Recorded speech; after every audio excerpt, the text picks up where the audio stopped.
Aló, buenos días, jóvenes, ¿se oye?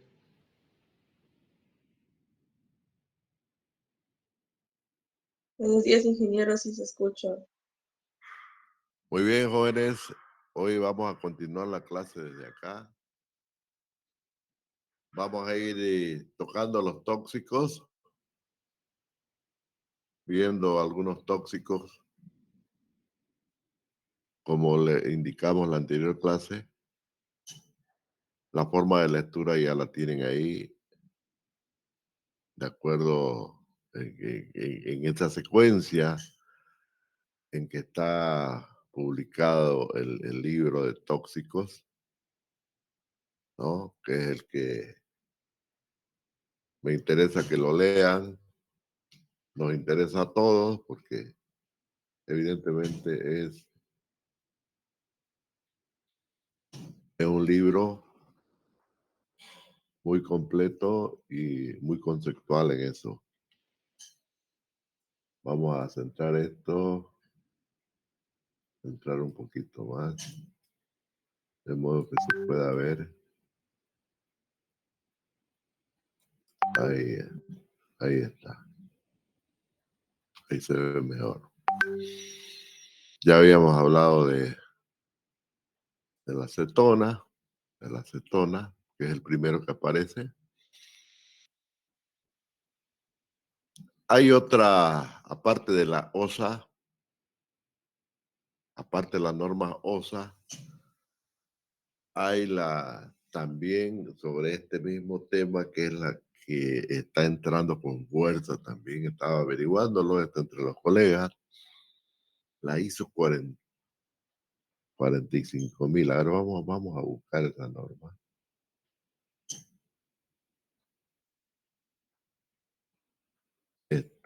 Yo ya sabía de esta norma, pero aún no, no tenía, digamos,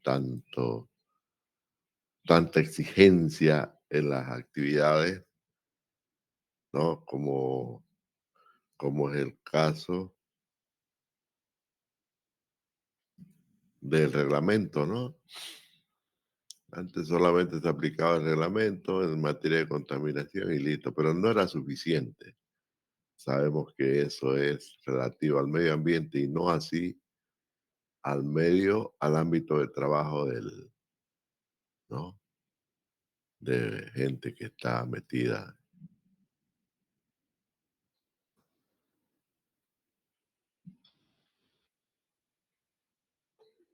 La ISO 45001.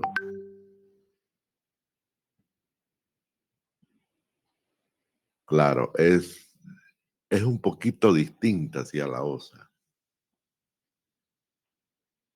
¿Okay? En la ISO 45000. Uno, es sistema de gestión de la seguridad y salud en el trabajo, requisitos con orientación para su uso. Si bien cuando hablamos de la OSA estamos hablando de tóxicos, la toxicidad dentro del ambiente de trabajo del empleado, ¿no? En este que del obrero, de la persona que sea. Pero estamos hablando de tóxicos. No se olviden, es la toxicidad la que se limita con la OSA. En cambio, el sistema de gestión de seguridad, de la seguridad y salud en el trabajo, ¿no? Si bien subsume a la OSA, la subsume a la OSA, es decir, que todo el condicionamiento, esta norma, todo el condicionamiento establecido en la OSA, esta norma lo presupone, ¿ok? Esta norma lo presupone. Es por el hecho de que modernamente en las industrias, en las fábricas, todo es mecánico, ¿no es cierto? Ya es robotizado, con, en muchos ambientes se utiliza tensión de alto voltaje o campos magnéticos, ¿no es cierto? Se usan ruidos en todos los rangos de frecuencia, ¿no? En fin, hay una serie de elementos que no solamente con el solo hecho de la presencia tóxica es suficiente, también por el efecto mecánico, ¿no es cierto? Por ejemplo, que una sierra mecánica mal utilizada venga y ahí no estamos hablando de tóxicos, ¿no es cierto?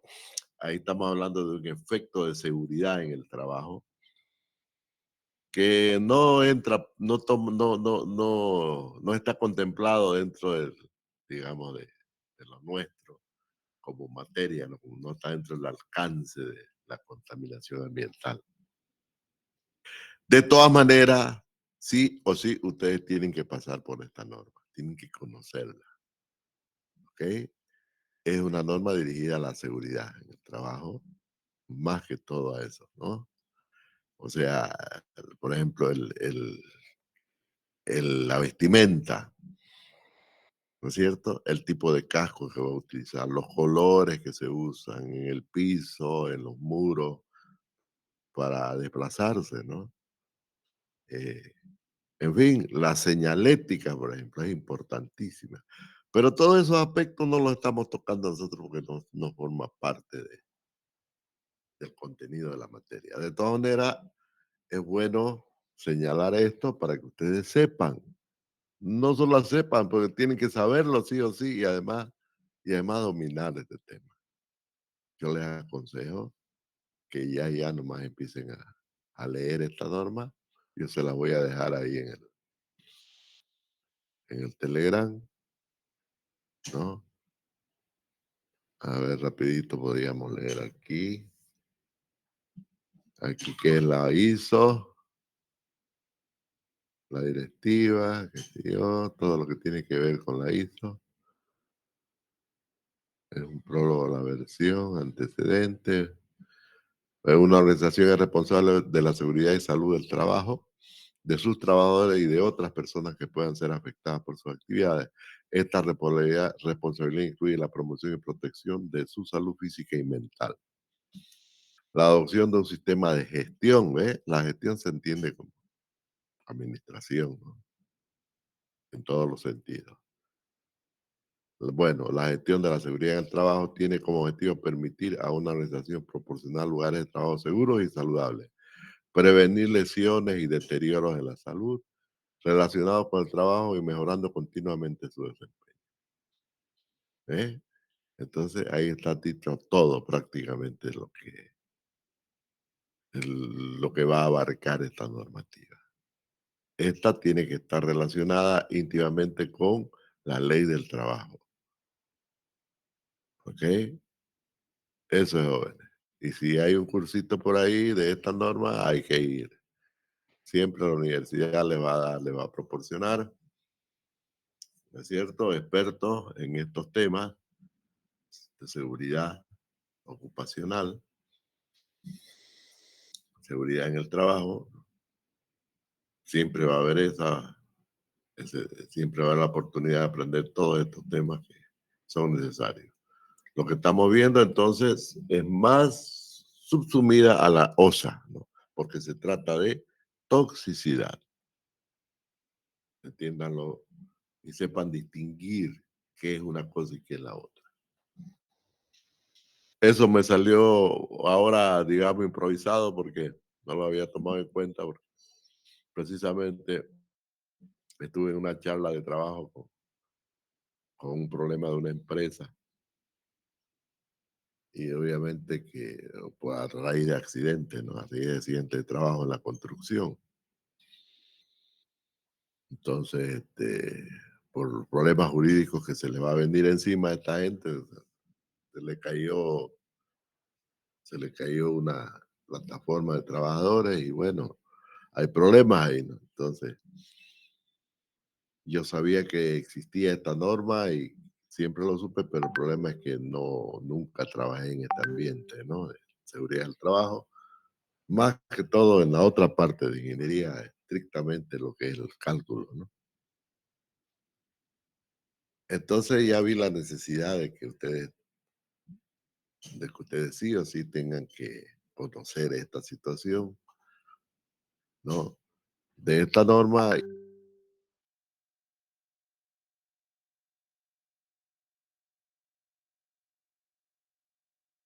ah, hay un hay una ley que se llama Ley del Trabajo y algunos reglamentos que tienen que ver con la seguridad ocupacional.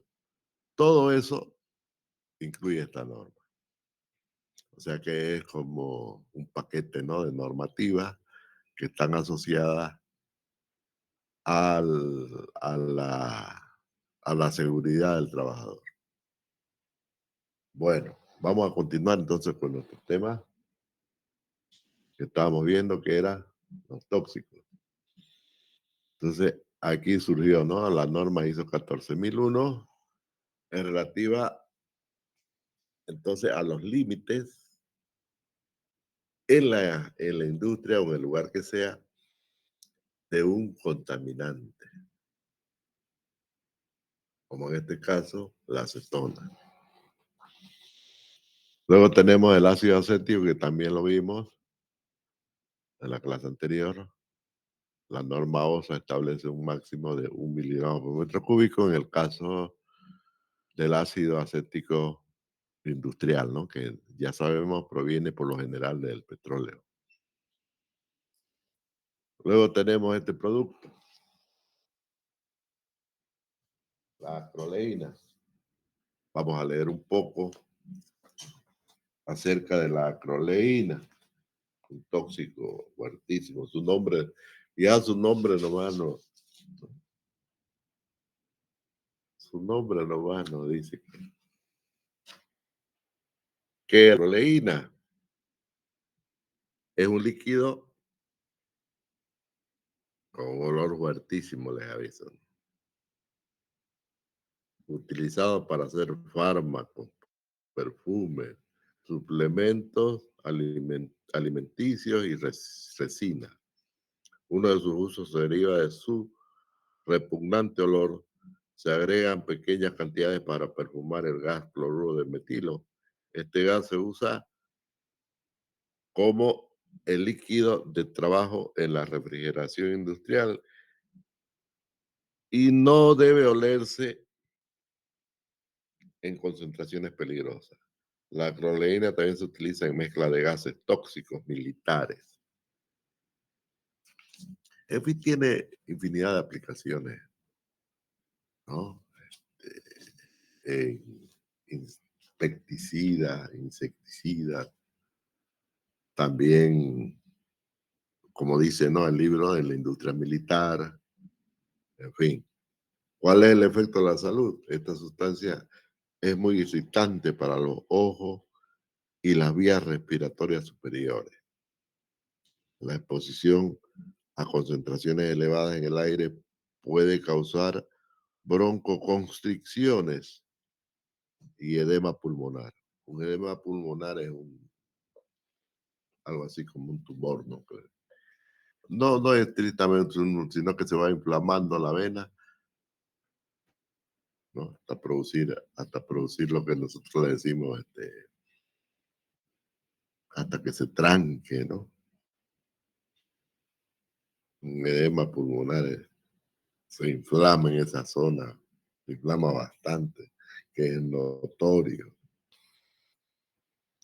Entonces, todas esas cosas son lo que producen, y obviamente que a partir de ahí vamos a hablar de enfermedades que pueden ser asociadas, digamos, a la constante exposición de las personas a este contaminante. Eso es la protección. Ahí fíjense, la OSA da un límite de 0,1 partes por millón. Ahí tiene la fórmula química y bueno, cuál es la protección, cuáles son los efectos ambientales. Por ejemplo, en los efectos ambientales tenemos los derrames pueden matar los peces, ¿no? Por un derrame, obviamente, ¿no? todo se va a los ríos y obviamente podemos esperar eso, ¿no? Puede matar a animales terrestres, plantas expuestas. La clorina tiende a eliminarse rápidamente y no es bioacumulable. Eso debe ser por lo que es fácil que se diluya. Bueno, ahí tienen otro. Entonces, luego tenemos la aflatoxina, ¿no? Que es básicamente un hongo, ¿no? Pero igual, la aflatoxina, aquí dice, con frecuencia el riesgo de cáncer para la gente expuesta a químicos industriales se compara con el riesgo de cáncer que se produce al comer crema de cacahuate la palta, ¿no? La palta que les conocemos. Esto se debe a que los cacahuates son susceptibles de contaminación por un moho particular. Bien, moho.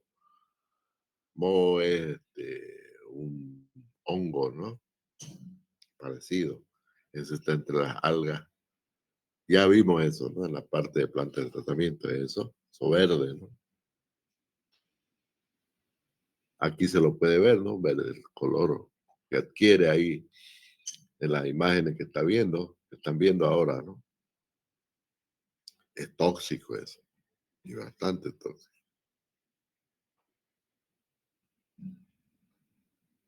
Por un modo particular que origina un producto secundario cancerígeno, conocido como aflatoxina. Entonces, dentro de esta sustancia que le va a aparecer en las plantas, hay que tener mucho cuidado en comer los alimentos guardados, ¿no? Esto más se les va a producir en los ambientes húmedos. Es tóxico, dañino y cancerígeno por último. Tiene una sustancia cancerígena que es el nombre, ¿no? Que se le da a esta sustancia.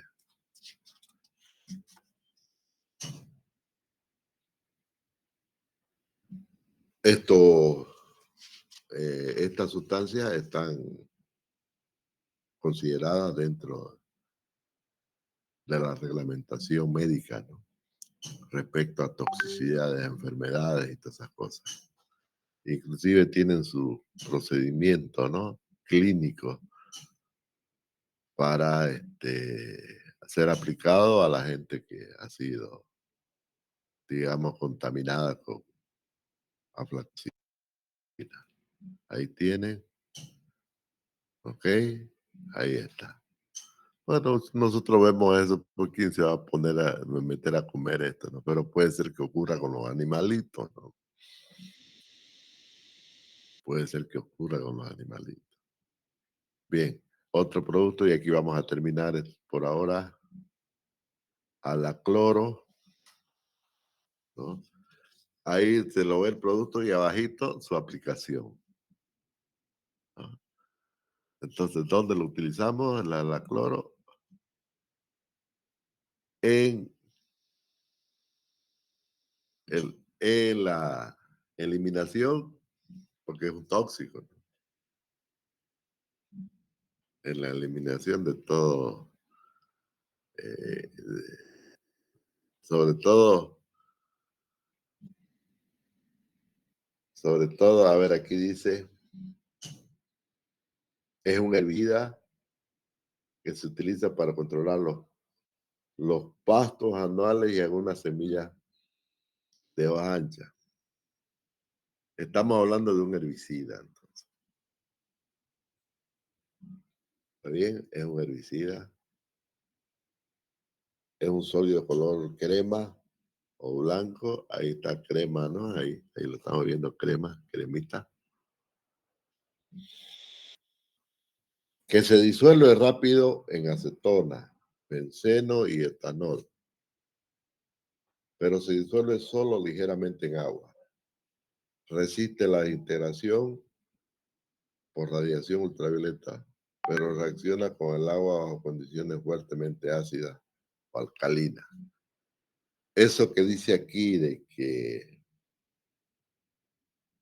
resiste la desintegración por radiación, quiere decir que permanece, ¿no?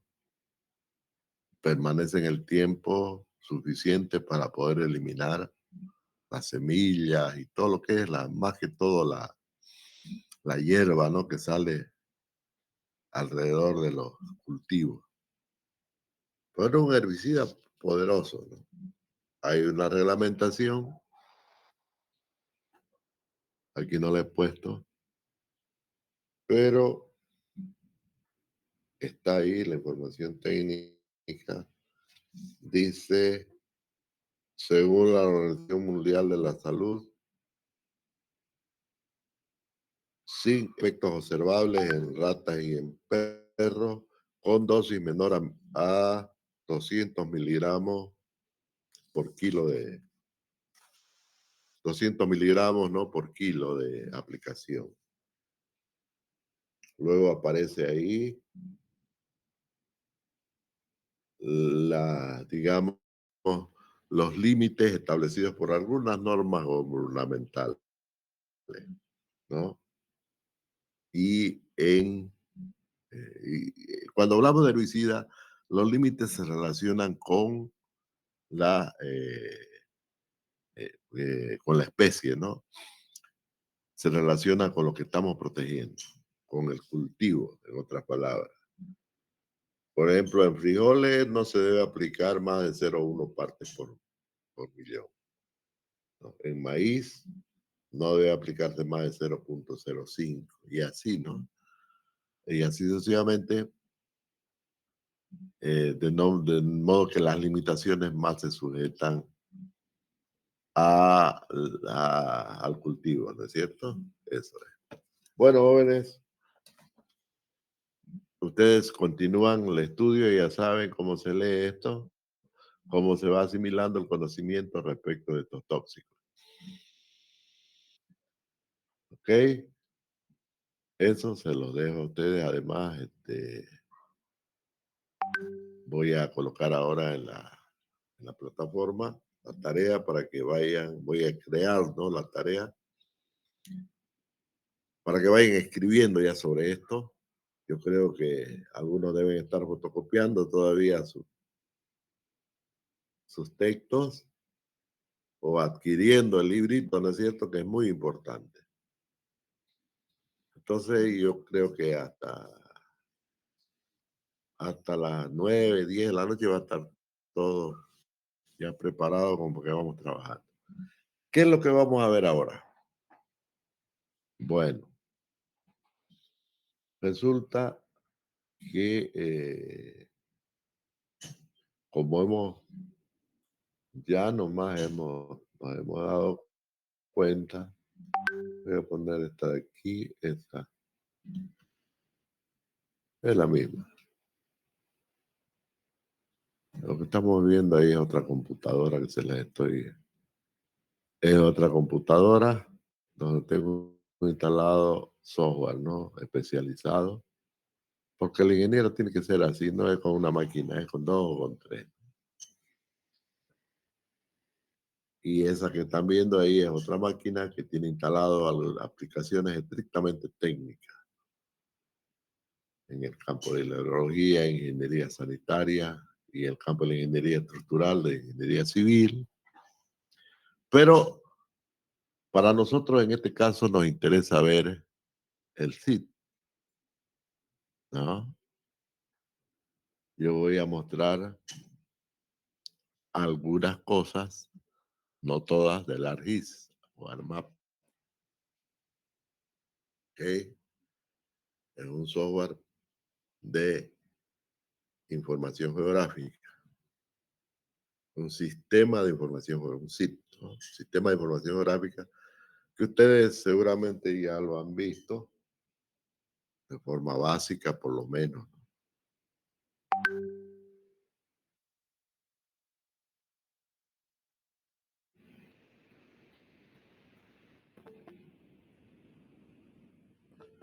Muy bien.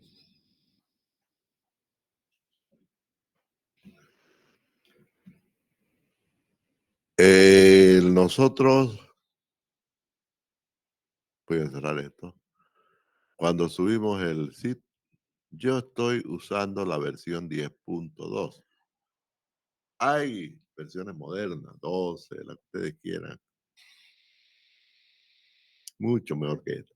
Pero para poder ver lo que vamos a analizar en este curso, es suficiente esta versión, inclusive hasta la 9. La versión 9, la versión 10, la versión 10.2. Además que son mucho menos exigentes en recursos informáticos de las versiones modernas. Las versiones modernas son muy pesadas, consumen muchos recursos de máquina, porque lógicamente tienen muchísimo más que esto, pero en otros aspectos que por el momento no nos interesa. Quizás en un curso de SICSI, un curso de Cuenca, por ejemplo, es espectacular el SIC, que precisamente es una de las aplicaciones más poderosas que hay, ¿no? En el estudio de cuencas. Bien, este software es comercial, por lo tanto se requiere una licencia comercial, pagar una licencia de uso. Bueno, yo les voy a poner ahí en la plataforma, en el driving, pues tenemos un disco, ¿no? De la materia, un disco, hay un driving que nos da Classroom, para que ustedes lo bajen el software así, y lo instalen en su maquinita, ¿no? No va con licencia, no. No va con una licencia comercial. Lo que se hace es hacer un craqueo del software. Eso es para el uso limitado. Siempre vamos a usar las versiones que se llaman de muestras, ¿no? Pero sin límite de uso.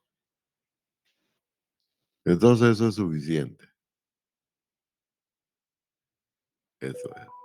Cuando nosotros subimos el software del sistema operativo, aquí subimos, aparece esta ventana, que es una ventana Windows típica, ¿no?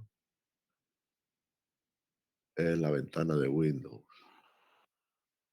Ahí arriba dice Windows 8.1.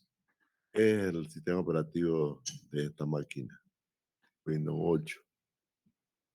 Pero estoy transmitiendo con la otra máquina que tiene Windows 11. Entonces, aquí vamos a ver la característica del software Windows. Este software, hay versiones en español. Yo tengo instalada la versión en inglés, pero hay versiones en español. Entonces, lo que tenemos aquí son las famosas pestañas de Windows, ¿no? Los software Windows tienen esas características. Y más debajo están los iconos más importantes. Aquí deben estar colocados los iconos correspondientes a las acciones que va a hacer el software, ¿no? Pero que acciones que son recurrentes, ¿no? Nosotros usamos con frecuencia. Esto lo podemos nosotros, todo esto que ven acá, debajo de las pestañas, todos estos iconos los podemos nosotros acomodar a nuestro gusto. Eso está lo podemos hacer a través de Customize, ¿no es cierto? Y donde dice Toolbar, Toolbook, ahí añadimos lo que querramos, ¿no? Ahí está, todo lo que quieran. Por ejemplo, dibujar, no la necesito yo, la puedo desconectar. Puedo desconectar el editor si no lo necesito, van desapareciendo. Ve lo que no necesito, y si lo necesito sencillamente, pues el editor siempre se usa el editor. Este es el editor, la barra del editor, ¿no? La barra del editor aquí abajito está, este de aquí. Ya vamos a ver en qué lo vamos a usar. Bueno, ¿qué hacemos con este software? Con este software nosotros definimos primero un espacio de trabajo, un lugar donde vamos a hacer un estudio. ¿Está bien? Y ese lugar, ese espacio tiene que tener coordenadas. ¿Qué significa eso? Vamos a irnos a la pizarra. Ya la conocen mi pizarrita. Y vamos a irnos a la pizarra.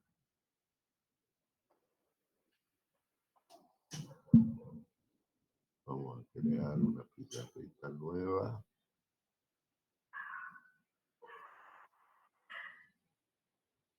Y vamos a usar esta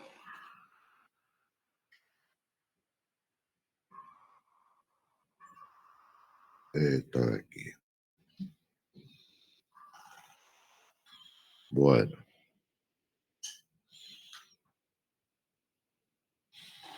decíamos que esto lo vamos a usar en este software, ¿no? Lo vamos a aplicar en un espacio. Una comunidad, pues les hablaba mucho de las cuencas. Una cuenca es un espacio, un territorio que obviamente en una cuenca pueden haber sistemas ecológicos y pueden haber distintos sistemas ecológicos. Los sistemas ecológicos, ya sabemos, eh, están formados por biodiversidad, ¿no? Fundamentalmente los famosos tres, ¿no? Los famosos tres factores ambientales, que el agua, suelo, fauna y flora, ¿no? Obviamente, ¿no? Dependiendo del tamaño de la cuenca, ¿no? Una cuenca puede, este, puede, qué sé yo, puede formar parte de muchos territorios, de muchos pueblos, naciones, por ejemplo, se llaman macrocuencas, las cuencas más grandes, ¿no es cierto?, que están en la Tierra. Acá en América del Sur, la más grande es la cuenca del Amazonas, que abarca todo el territorio de Brasil, parte de Bolivia, no todo el territorio de Brasil, pero más territorio de Brasil, parte de Bolivia, Paraguay, ¿no? Eh, parte del Perú, inclusive, Ecuador, son territorios que pertenecen a esta cuenca. Ya sabemos que en la cuenca eh, es un territorio, es un territorio cerrado, encerrado por una curva que tiene altura máxima respecto de otra. Las máximas alturas, ¿no? Las máximas alturas de un terreno o de un espacio, de una zona, conformarán esas líneas, quiero decir, esos puntos de máxima altura conformarán una curva, ¿no? Así como la que estamos viendo, que se denomina curva de nivel. Pero si hablamos de cuenca, esa curva formada por esos puntos que son los más altos, ¿no? Se denomina una, una línea de partición de cuenca. Es decir, que las gotas de agua que caen, por ejemplo, vamos a ponerlo con azul, o escurren hacia acá o escurren fuera de la cuenca, ¿no? Cualquier gota que escurra dentro de esa línea va a escurrir hacia adentro. No puede salirse. ¿Eh? Pues obvio, ¿no? Es lógico, esos puntos tan altos son los más altos. ¿Eh? Y todos las gotas de agua que caen fuera de la cuenca, bueno, irán por fuera de ella en otra cuenca vecina. Todo tiene que tener cuenca, todo territorio tiene cuenca. Entonces habrá una cuenca vecina. De modo que esa línea se constituye cuando llueve, se constituye en un parteaguas.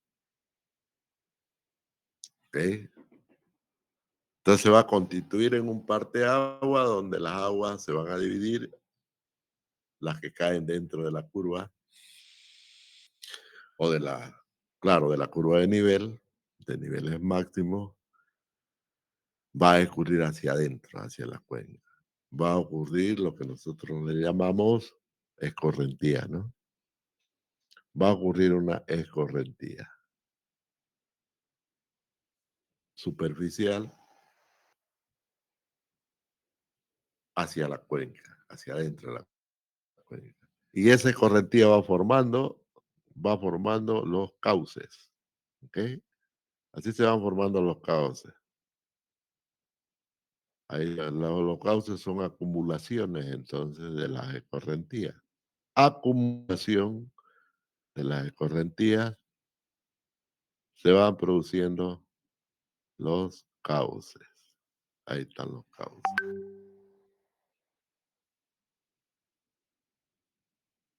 Entonces, primero tenemos que terminar la escorrentía, bueno, es cierto, para determinar el cauce. Estamos hablando de agua, por lo tanto, lo que escurre es un caudal. Eso es lo que escurre, un caudal.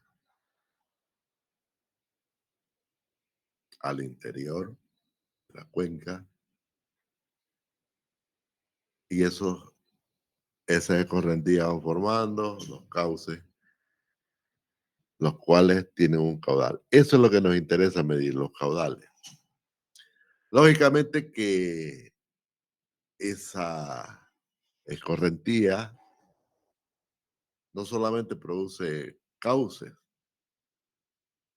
superficiales, ¿no? En la superficie de la cuenca, también produce, digamos, corriente subterránea. ¿Está bien? Por infiltración. Entonces se da lo que se llama la infiltración,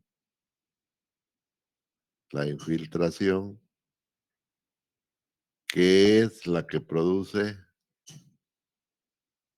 ¿no? Corrientes subterráneas. Corrientes subterráneas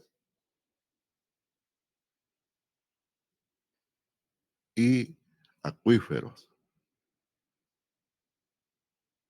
porque esas corrientes se van a detener subterráneamente, ¿no? Por debajo de la tierra. En algún lugar se van deteniendo esas aguas y van formando los acuíferos.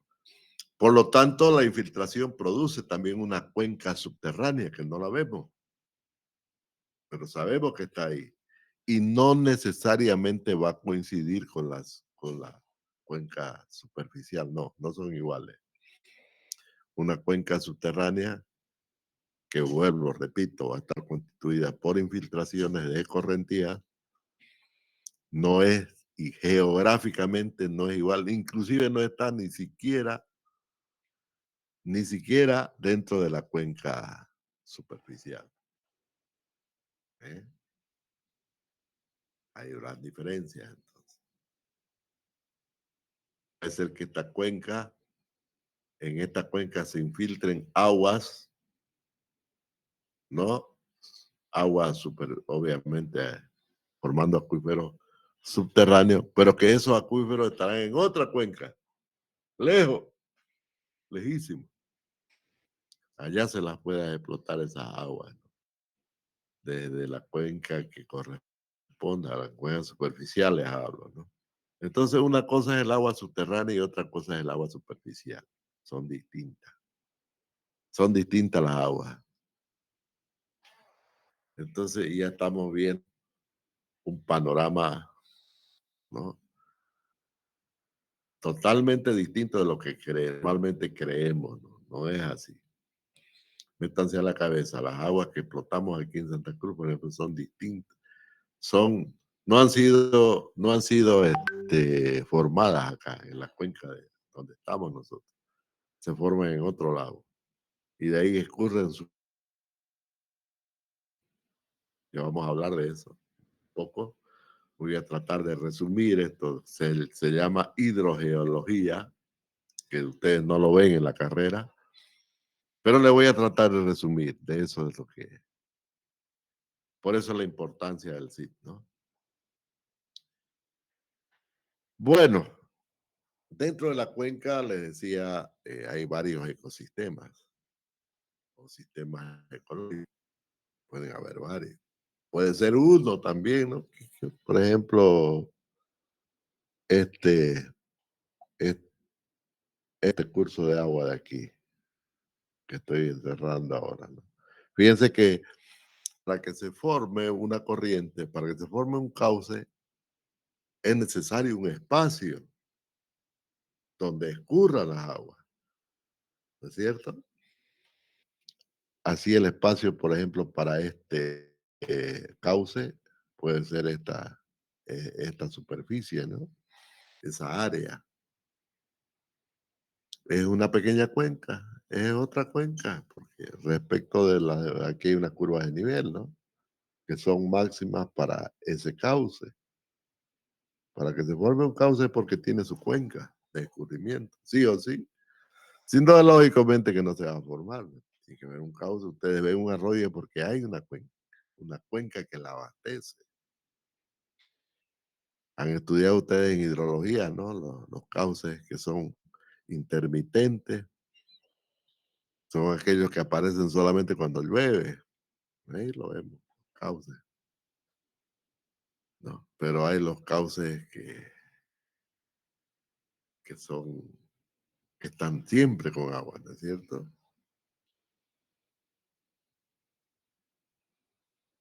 Son perennes. Entonces, esos cauces que están en el tiempo, con agua todo el tiempo, están siendo abastecidos por otros cauces. Quiere decir que la lluvia va a estar repartida, no siempre va a llover en una zona, dentro de una cuenca. Bueno, pero según el tamaño de la cuenca, se clasifican, ¿no? Estas mismas en macrocuencas, en cuencas, macrocuencas son las más grandes que hay, macro de máximo. La cuenca del Amazonas, que le decía, es una macrocuenca. Es una cuenca, pero es grande, inmensa. Ocupa varios territorios de varios países. Luego están las cuencas, ¿no? Pero las cuencas están ya dentro de las macrocuencas. Por ejemplo, la cuenca del Río Grande, la cuenca del río Madre de Dios, la cuenca del río Piraí, son cuencas que están dentro de la macrocuenca. Inclusive hay cuencas dentro de otras. Y las cuencas pequeñas. Por ejemplo, la del río Piraí está considerada como una microcuenca. No es una macrocuenca. La del río Grande todavía se puede decir que ya es una cuenca, porque esa clasificación está en función más que todo al uso de suelo, ¿no? A los territorios, a, a la legislación de los países, en fin, ¿no? Existen su, digamos, su clasificación. Por el momento no nos interesa eso, ¿ok? Entonces, así son las cuencas. Hay desde pequeñas cuencas, pequeñísimas, de un arroyo, hasta una cuenca inmensa como la del Amazonas o del Río de la Plata, ¿no? En Argentina y Uruguay, Río de la Plata, también tiene su cuenca inmensa, o la cuenca del Orinoco allá en el norte, ¿no? Venezuela, Colombia, todos esos países. Y nosotros tenemos aquí una cuenca entre Perú y Bolivia, la cuenca lacustre, que es una cuenca que no tiene salida al mar. Esa cuenca En realidad hay una salida, ¿no?, al mar, pero es subterránea. No es una salida superficial, ¿no? Como un río que lo lleve al Pacífico, no hay. Pero hay por debajo, porque si no, obviamente se va a llenar de agua eso ¿no? Entonces, hay escape de agua hacia los mares, pero por debajo de la cuenca lacustre, le estoy hablando, ¿no? Que aparentemente no tiene un río, después está el río Popó, que le llamamos, ¿no? El río Desaguadero y todo eso, pero que discurren a un espacio territorial cerrado. O sea que toda la curva de nivel es un círculo. No es círculo, es una curva cerrada. No tiene un punto de salida como son normalmente las cuencas geográficas. En la cuenca geográfica es así. Entonces fíjense que esa cuenca aparentemente tendría que estar llenándose de agua todo el tiempo, no es así. Dentro de ella está el lago Popó, el lago Titicaca. Y el lago Popó, el lago Titicaca y el río que los une y otros, ¿no? Y otros ríos por ahí. Pero cuando llueve, todo escurre, obviamente así son lagos, en teoría debería ser así. Y ir al mar, ¿no? A través de un río. Pero como no hay eso, es subterráneo, ¿no?, el escape de agua, ¿no? En cambio, las cuencas que nosotros vemos, bueno, todo está por arriba, lo vemos, ¿no? Podemos ir geográficamente al punto, al lugar exacto, donde sale todo el agua que escurre de la cuenca. Todo el agua que ha escurrido, ¿no es cierto? Pero que no se ha infiltrado. Para que ocurra infiltración, perdón, para que ocurra escorrentía, tiene que haber primero, lo primero es infiltración, perdón. Para que haya, les decía, escurrimiento superficial, primero hay infiltración, primero. Cuando se satura la infiltración, recién comienza la escorrentía. Es así la figura. Ojo, ¿no? Viene la infiltración y empieza a saturar el suelo. Y cuando el suelo se satura ya no permite más infiltración, entonces ahí comienza la escorrentía. Eso es lo que les quiero decir. Y ahí es donde comienzan a acumularse las aguas en los cauces. ¿Ok? Es ahí. Y obviamente vamos a ver siempre un cauce. Podemos ubicar la salida del cauce principal. Hay un cauce principal, entonces, que es precisamente el que, digamos, este de aquí, ¿no? Un cauce principal que es el que lleva las aguas fuera de la cuenca. Eso es así. ¿Ok? Hay un cauce principal. Vamos a hacer un poquito más grueso este otro de aquí. Así va siendo. Sí. Y cuando veamos una imagen satelital, lo vamos a ver así. Parece una hoja, ¿no?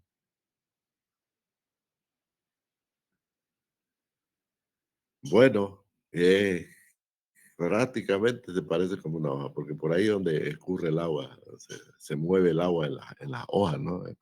Por esas venas que tiene las hojitas, por ahí escurre el agua también. Entonces, aquí vemos un río principal, que es el cauce que lleva las aguas fuera de la cuenca. Pero fíjense que todas esas aguas que están escurriendo hacia el cauce principal vienen de diversas zonas, de diversas clases de suelo, ¿no? Diversos horizontes del suelo. Es por eso que cuando nosotros estudiamos las características, fíjense, las características del agua a la salida de la cuenca, a la salida de la cuenca podemos nosotros determinar el origen de las aguas por las especies, ¿no es cierto?, que nos llegan. El origen superficial hablo, ¿no? ¿Por dónde escurrieron esas aguas? Y como lo decía, dentro de la cuenca, territorialmente hablando, están los ecosistemas que han sido irrigados por el agua de lluvia. Ahora, el agua de lluvia en una cuenca puede provenir de dos fuentes. La primera, ya sabemos, es la nube que viene, que se ha formado sobre el mar, ¿no? Sobre el océano se forma la nube y es empujada al territorio. Y ahí viene la lluvia continental, que se denomina así, ¿no? Que es la lluvia que ha venido del mar y se mete al continente. Llueve y se produce la escorrentía y todo lo demás, ¿no? Es así. Pero cuando se calma, cuando desaparece esa lluvia, el sol hace su trabajo dentro de la cuenca, ¿no? Produce evaporación de las aguas superficiales que han quedado en la cuenca y que están corriendo dentro de la cuenca. Se produce la evaporación, pero también la evapotranspiración, o sea, la humedad que traen las plantas. Eso es. Los dos fenómenos que van a producir nubes, pues no es cierto, nubes ahí dentro de la cuenca. Entonces se producen esas nubes en la cuenca, producto de la evaporación del agua dentro de la cuenca, ¿no? Y esas también producen lluvia. Esas son las más fuertes que tenemos nosotros. Y las lluvias del norte, ¿no? Que vienen de la cuenca del Amazonas, que se han formado, ¿no? En la parte la parte norte de Bolivia, Mato Grosso, por allá se forman esas nubes que luego se dirigen a nuestro territorio dentro de la cuenca del Amazonas, todo. Pues son ríos inmensos, son ríos inmensos lo que hay. Además, una vegetación, pero espectacular, ¿no? Entonces, esa es la lluvia que nos proporciona la temporada de los mosquitos, ¿no? De la época de calor acá en Santa Cruz. Pero fíjense que es evapotranspiración. Hay una combinación, ciertamente, ¿no? Producto de la formación de fluxos de agua allá en el territorio norte, en el hemisferio norte, ¿no? No nos olvidemos que ellos están ahorita en otra época del año. Nosotros estamos saliendo de la primavera, estamos yendo hacia el verano y ellos están saliendo del otoño, están yendo al invierno. Entonces hay un cambio, ¿no? Hay un fenómeno de cambio en el sistema energético del norte que también se viene hacia el sur, ¿no? Estamos hablando de las lluvias, ¿no? Que se producen en el Caribe y todo eso, y que son empujadas hacia hacia esta cuenca, ¿no? Hacia la cuenca de, del Amazonas, ¿no? Esas aguas son empujadas hacia la cuenca del Amazonas. Y la cuenca del Amazonas después produce la evapotranspiración, que es mucho más liviana que las masas de aire del norte que se están enfriando, y eso es lo que provoca el empuje de las nubes hacia Bolivia, ¿no? Al norte de Bolivia. Estamos hablando del Pando, Beni, Santa Cruz, ¿no? Más bien las lluvias acá no son tan fuertes como las que ocurren en Pando, ¿no? En Pando son tremendas las del norte, generadas por este movimiento que hay, ¿no? De agua de agua y además sistema energético que se produce, ¿no? Por las aguas del Caribe, por las grandes masas de agua del Caribe, que es un territorio que siempre está en temperaturas elevadas. Bueno, esto, el fenómeno de la transición eh, del otoño hacia el invierno en el hemisferio norte provoca un pequeño enfriamiento de esas aguas, suficiente para que se produzcan los desastres que están ocurriendo, los huracanes. Se produce por diferencia de temperatura entre el aire y la superficie del mar. Solamente esas pequeñas diferencias de temperatura son las que generan los famosos huracanes, que son desastrosos. Y eso se va a ir incrementándose debido a la potencia, ¿no? En la medida en que el planeta se vaya calentando más, pues las temperaturas extremas van a ser más notorias. Entonces, sigamos. Tenemos un territorio dentro del cual tenemos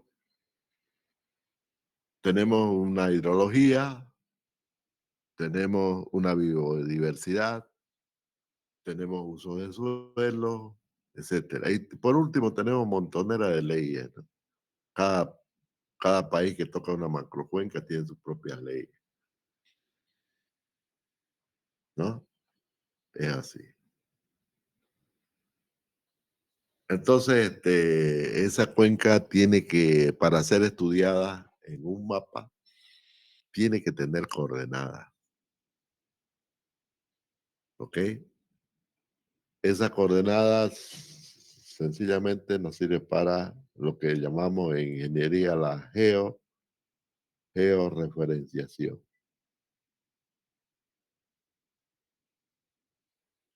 ¿ok? La georreferenciación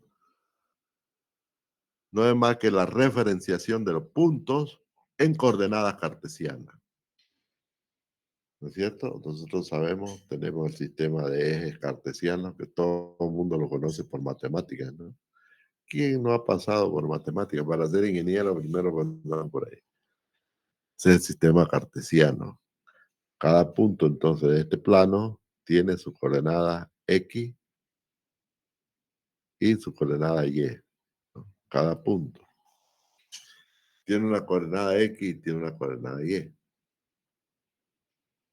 Entonces, si esta cuenca está dentro de un sistema de coordenadas, bueno, cada punto de la cuenca está en el límite, ¿no es cierto? Y también dentro de ella va a tener coordenadas X y Y, cada punto. Pero fíjense que esas coordenadas deben ser válidas en Brasil, deben ser válidas en Paraguay, deben ser válidas en el Perú, donde sea. Tienen que tener una validez universal. Por lo tanto, la pregunta es cuál va a ser el origen de coordenadas, dónde lo vamos a colocar. Porque dependiendo del origen, la coordenada tendrá un valor u otro. Esa es la pregunta del millón, dicen. ¿Dónde vamos a colocar el origen de coordenadas? Ya sabemos que las necesitamos, porque por ejemplo, para hablar de una zona, qué sé yo, una zona en particular dentro de la cuenca, necesitamos un plano de esa zona en coordenadas, ¿no? Igual.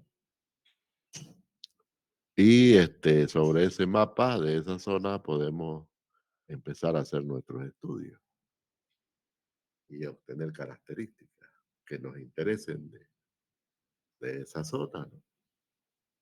¿Qué sé yo? Podemos estar estudiando la contaminación por lo que sea, ¿no? En esa zona. Pero vamos a comenzar haciendo un mapa. ¿Es así? Si no, ¿cómo vamos a hacer referencia? Necesitamos un mapa. Y el mapa tiene que estar en coordenadas cartesianas. Y al estar así el mapa, se dice que ese mapa está georreferenciado. Hice una referenciación respecto del planeta Tierra. Eso es. Por lo tanto, para poder entender esta hermenéutica, saber, bueno, cuál es la coordenada válida, necesitamos hablar de un poquito de, volver otra vez, ¿no? A los conceptos de geodesia, topografía, un poquito de topografía, ¿no?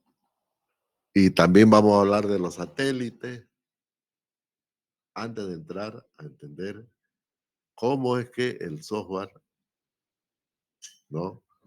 Nos puede ayudar enormemente en estos aspectos. ¿Ok?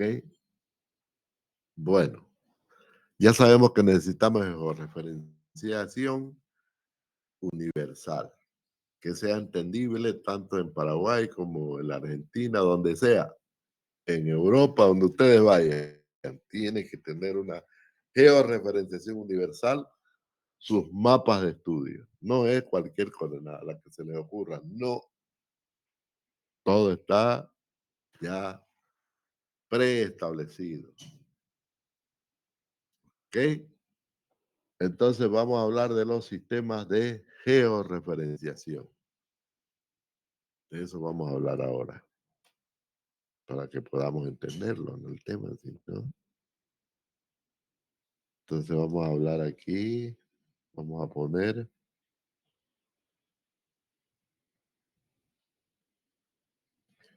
poner como título geoides.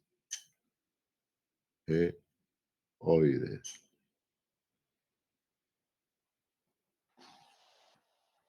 Un geoide es un volumen similar a la Tierra, a la forma de la Tierra. Ese es un geoide. Imagínense un volumen, un huevo, un volumen que tiene forma similar a la Tierra. Una esfera también es un volumen que tiene una forma similar. No estoy hablando de igual, similar. Eso es un geoide. Entonces imagínense la inmensa cantidad de geoides que podemos, ¿no?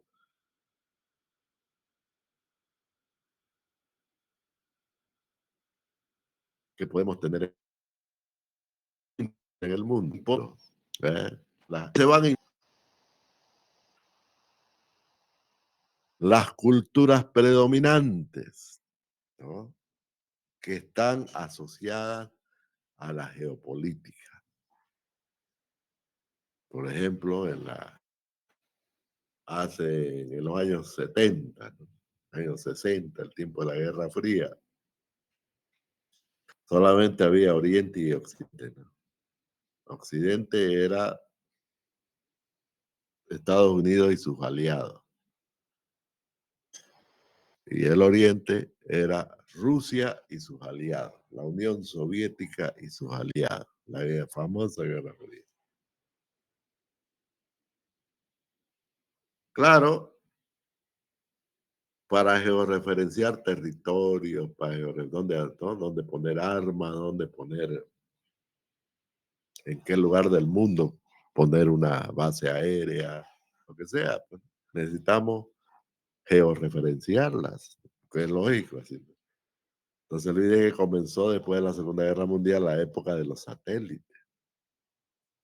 Los primeros satélites que aparecieron fueron satélites espías, para espiar al enemigo a ver qué tenían. Así fue como se descubrió los misiles que había puesto la Unión Soviética en Cuba en octubre del 62, ¿no?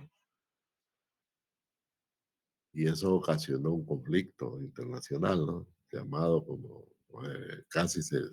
pegarse a puñetazo en esa época era pegarse ¿no? Pegarse con bombas nucleares uno contra otro, ¿no? Con cohetes, con ojivas nucleares en los cohetes, esa era la pelea. Que nunca hubo, hasta ahora no ha habido ese tipo de pelea. Ha habido otras, pero con armas convencionales, ¿no? Donde no hay la bomba nuclear. La bomba nuclear se lo usó una sola vez en Hiroshima y Nagasaki, en Japón, ¿no? A ver un momentito.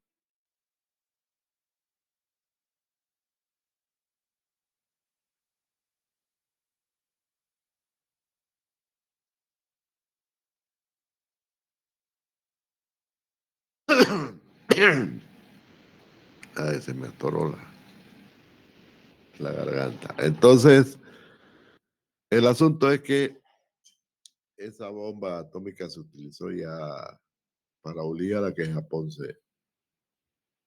no querían los japoneses, este,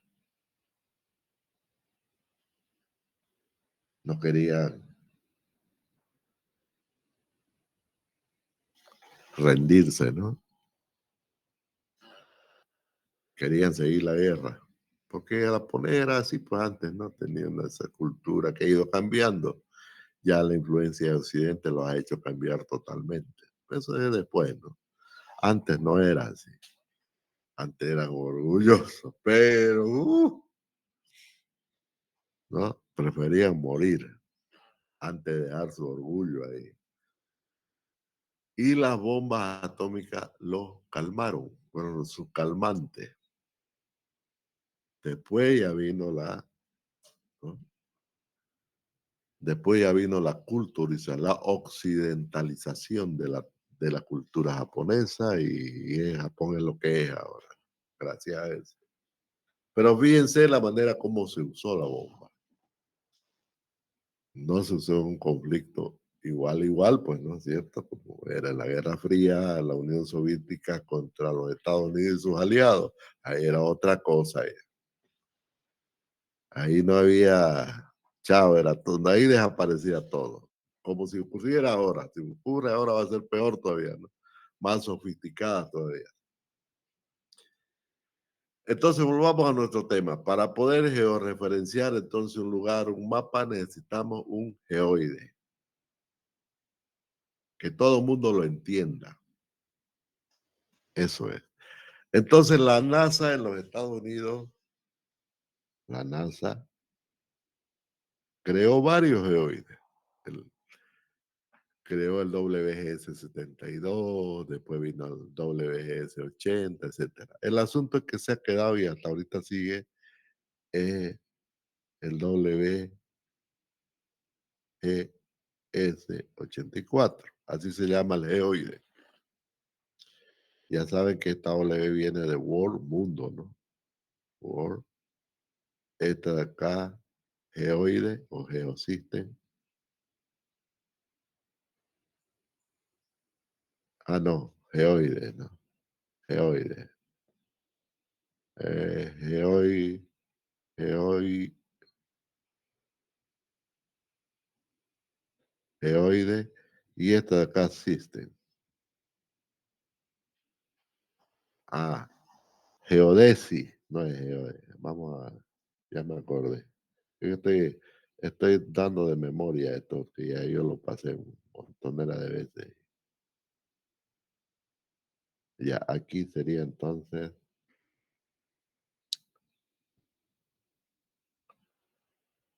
geo, geodesy.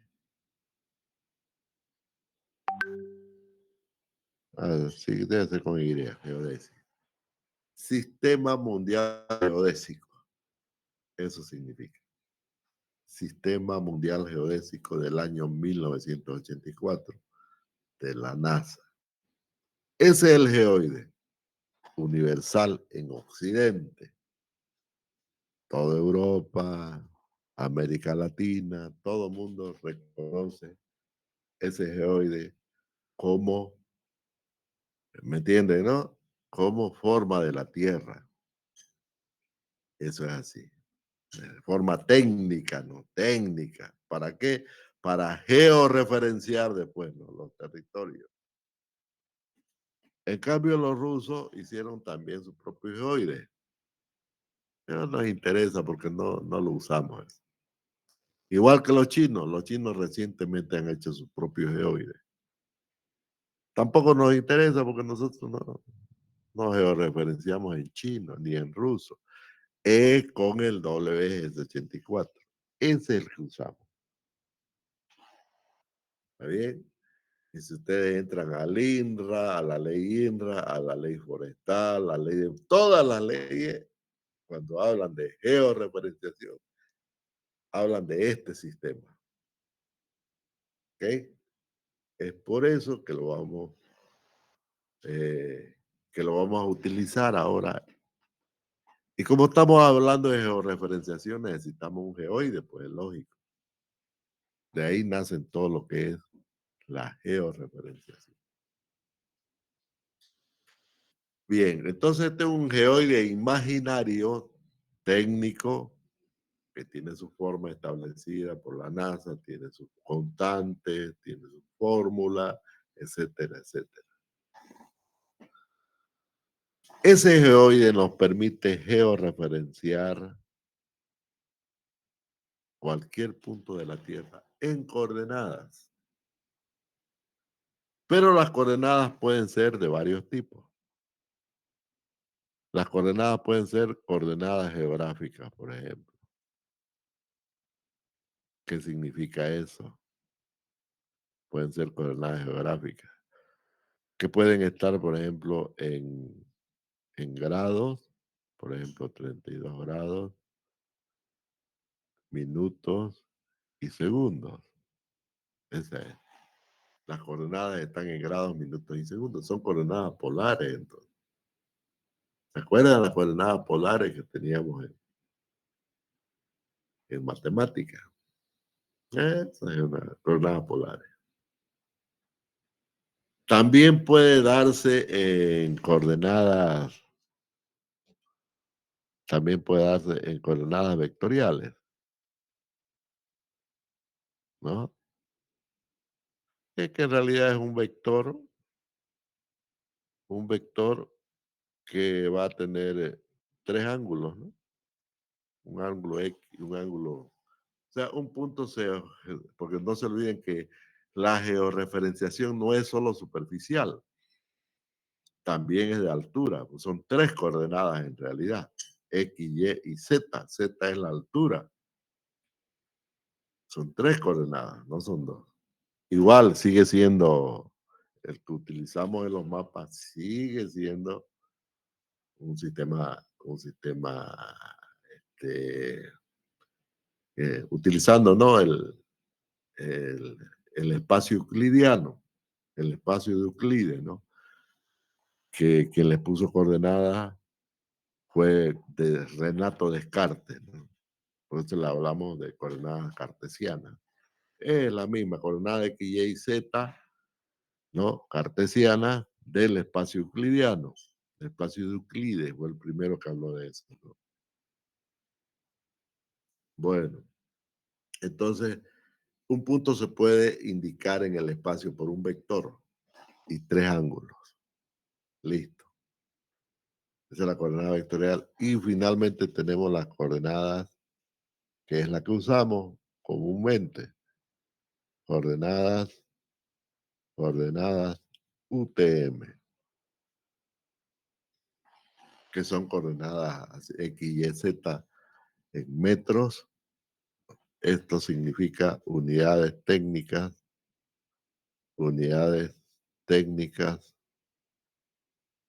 de Mercator, UTM.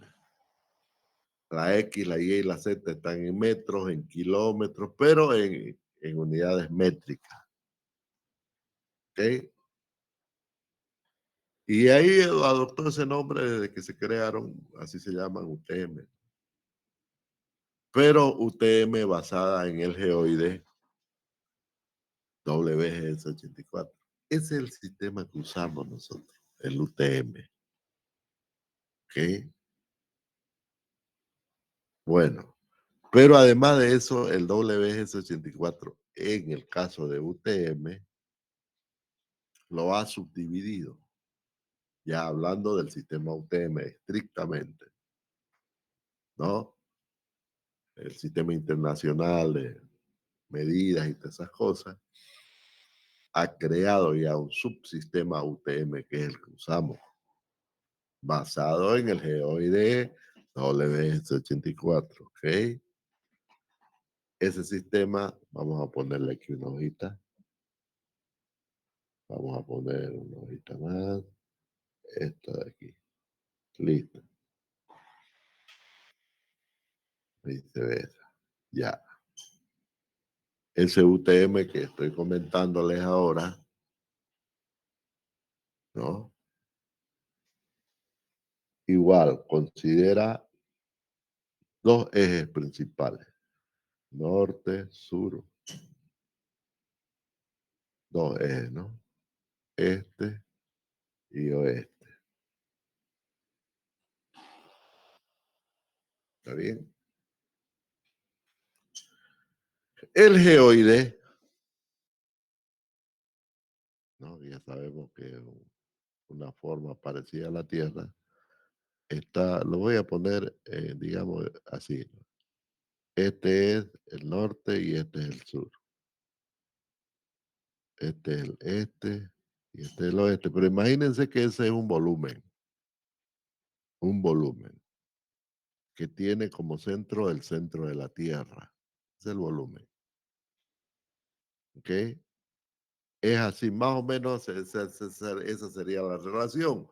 Solo que el que está ahí está, que le decimos que es un volumen, ese es un volumen. Y lo que está abajo es un plano.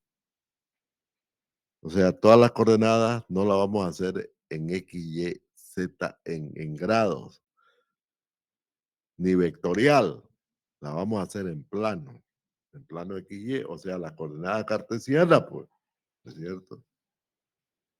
Pero ¿por qué se llama UTM el sistema cartesiano? Sencillamente porque esos ejes coinciden con ciertas características que tiene el geoide. El geoide tiene paralelos y meridianos. Todos los meridianos siempre van de sur a norte o de norte a sur, siempre.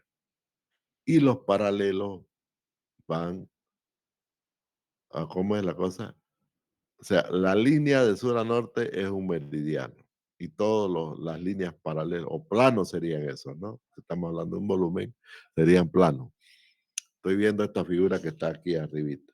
Es para que no nos confundamos, esta figurita. Nos estamos imaginando entonces un geoide que es cortado por planos de sur a norte. Esos se llaman paralelos. El resultado del, ¿no? El resultado de la sección, ¿está bien? Es un paralelo. Entonces puede tener varios paralelos. Si nos desplazamos hacia el sur, quiero decir hacia el este o hacia el oeste, vamos a tener los meridianos. Y los paralelos son los horizontales, ¿no? Que van, son planos horizontales que van hacia el norte y hacia el sur. Planos, que cortan, lógicamente, cortan al geoide, ¿no? Bien, el plano horizontal principal que corta y va a generar una línea, ¿no?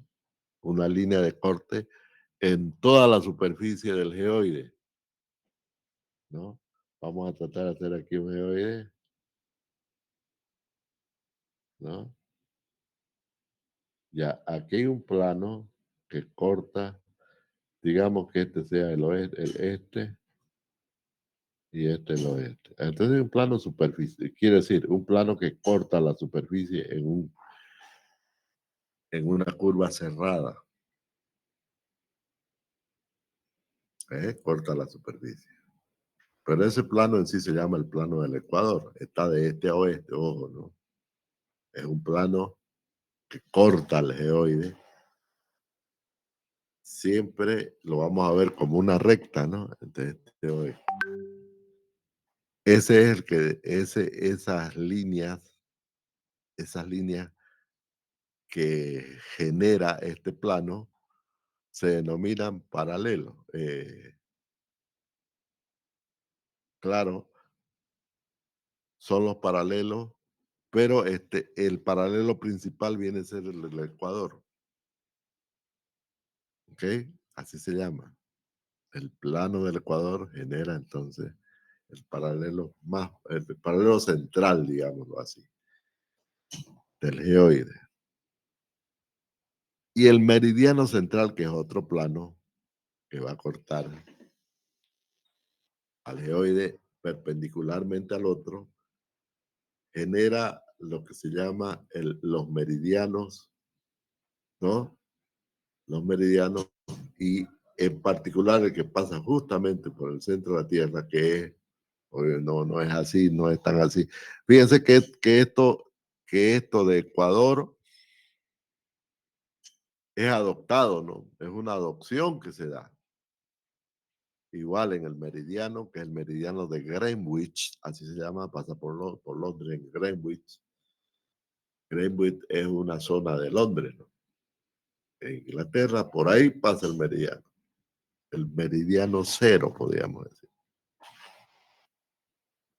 Entonces, todos los meridianos a la izquierda y a la derecha se miden a partir del meridiano de Greenwich. Todos los paralelos, arriba, al norte o al sur, se, eh, se miden hacia el norte y hacia el sur a partir de el Ecuador. Siempre a partir del Ecuador. ¿Ok? Por eso van a escucharle al norte del Ecuador o al sur del Ecuador. Al este de Greenwich o al oeste de Greenwich. Ahí está más clara la figura. Entonces, esas coordenadas que yo he puesto ahí, vamos a repetirlas acá. Vamos a repetir aquí.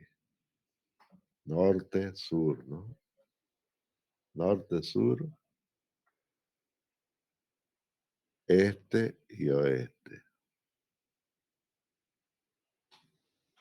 La este y oeste significa paralelo. Y el cero es el ecuador. La norte-sur son meridianos. Y el cero significa el meridiano de Greenwich. Pero, ojo, pero en metro. A partir del meridiano hacia el oeste en metros. O hacia el sur, igual en metros. Hacia el norte del Ecuador en metros. Y hacia el sur también en metros. ¿Ok? No hay como pelarle, ¿no? Bueno, así está definido el sistema UTM métrico WGS84. Pero además de eso, están subdivididos en zonas. Cada 15 grados, ¿no? Al este y al oeste, al sur y al norte, se forman cuadrículas, se forman cuadros. Cada uno de estos cuadros se denomina una zona. Por ejemplo, esto acá es una zona. Zona. ¿Eh? O con, no sé si es con Z o con S, pero es zona. Entonces equivale a un desplazamiento de 15 grados al sur, o en este caso al oeste, ¿no? Para nosotros, 15 grados al oeste y 15 grados al sur. Es decir, vamos a imaginar que la Tierra en la superficie de la Tierra, vamos a imaginarlo, aquí está la Tierra en la superficie, estará ese cuadrito, que es un cuadrito que más o menos tendrá esta forma, pues será, pues. Y desde el centro forma un ángulo,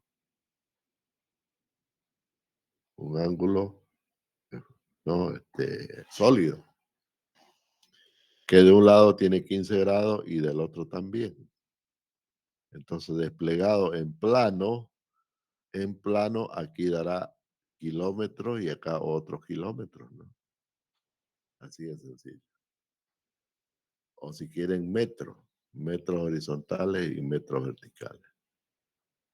Entonces hay una zona en los tres sistemas, ¿no?, de georreferenciación: el geográfico, el vectorial y el UTM. A nosotros nos interesa el UTM, decíamos. Tendremos una zona en metros al sur y metros al oeste. Para nosotros que estamos en Bolivia, metros al sur y metros al oeste. Pues nosotros estamos en el hemisferio sur, ¿no? Y el meridiano de Greenwich lo tenemos siempre hacia el este, ¿no? De modo que estamos en el oeste nosotros. Al oeste del meridiano de Greenwich y al sur del Ecuador. Esa es la zona. Y les voy a mostrar aquí se lo voy a mostrar aquí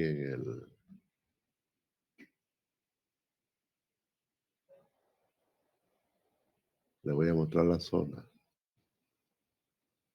A ver, vámonos acá. Las zonas de Bolivia.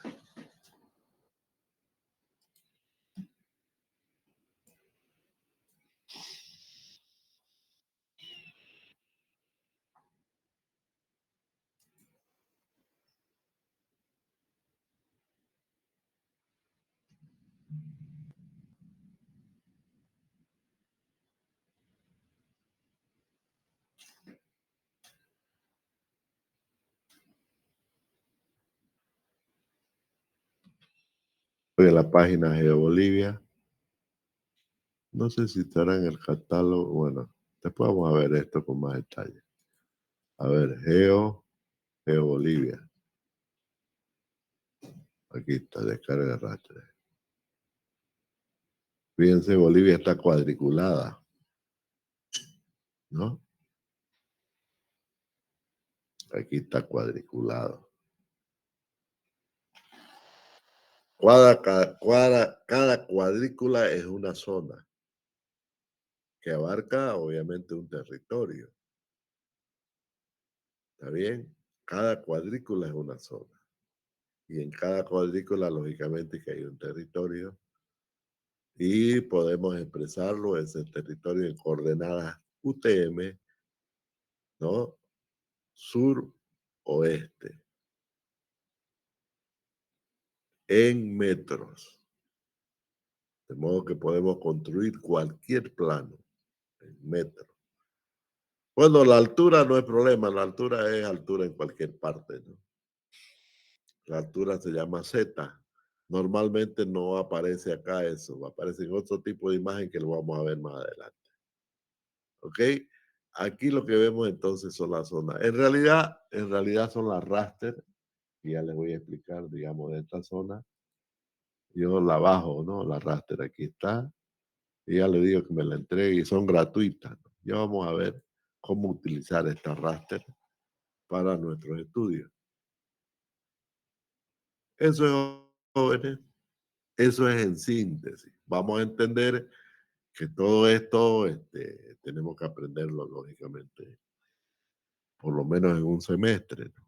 Todo lo que es georreferenciación, tanto en geodesia como en topografía, que son las dos ramas de medición de la Tierra que tenemos, ¿no? La topografía hace su estudio considerando que la Tierra es un plano, ¿no? Mientras que la geodesia considera nomás el geoide, ya, la forma de la Tierra, dependiendo del tipo de sistema que se adopte. Vuelvo a repetir, en nuestro caso, Occidente, estamos utilizando el sistema WGS84, que es universal. ¿Ok? Eso es, y es el que usan sus celulares. Es el que todo el mundo usa sus celulares para determinada ubicación. Solo que el celular no los tienen en UTM, ¿no? Lo tienen en geográfico. Fíjense que una ubicación está dada en grados, ¿eh? Estoy hablando del Map de Google, ¿no? El que tiene los celulares con Android.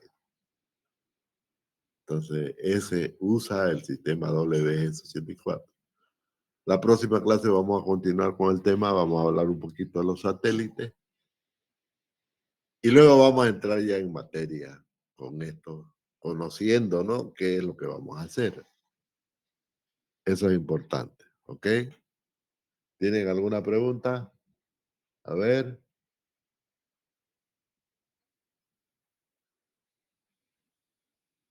¿Habrá alguien por ahí?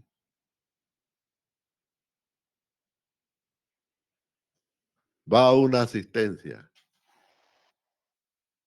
Vamos a ir acumulando la asistencia y la vamos a tomar allá en el aula. Presencial. Todas las asistencias siempre van a ser presentes. Se van a tomar presencial. Esta clase la estoy grabando, igual la vamos a subir para los que no han venido acá. Y sigan haciendo sus apuntes, pues. En la noche les voy a poner en la plataforma, entonces, para que vayan avanzando sobre los tóxicos, sobre el tema de los tóxicos. Y bueno, ¿tienen algo que decir? Ingeniero, una preguntita. Diga. Toda esta semana entonces va a ser virtual, ¿no? Hasta el Sí, otro martes creo que dijo, ¿no? sí, vamos a hacer virtual toda esta clase. Todo lo que es este sistema de georreferenciación, todo lo que es el software de el ARGIS, todo esto va a ser virtual. Terminamos esto y continuamos las clases presenciales. Quedamos ahí, jóvenes. Nos vemos el próximo jueves virtual. ¿Ok? Pasen buenas tardes. Hasta luego, Inge, igualmente. Hasta luego.